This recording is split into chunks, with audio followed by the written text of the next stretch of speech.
Now she's in the bed with him.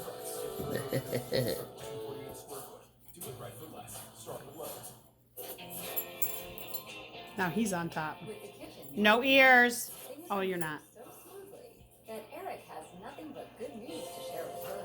I love seeing the wall come down. Good. I'll tell you what's going on.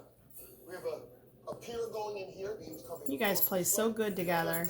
Support beam is going to go here, and that's going to carry the load for upstairs. And that's all just for this one area of the staircase? It sure is. That's good. And because we're not doing the sunroom anymore, we have enough money to cover everything that we need to do.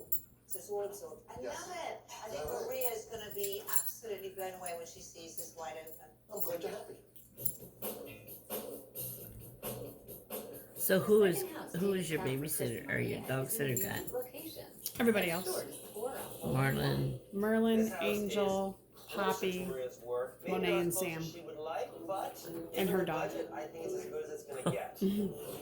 Daisy. 3,500 square feet. It's got 4 bedrooms, great open concept. Shit, I don't even know how to answer this. Kitchen with a walk up to a beautiful deck and a view of a golf course. Hello. So let's talk about neighborhood. Hi. I like it. In terms of the Good. How are you? I think I've gotten you a bit closer. You have.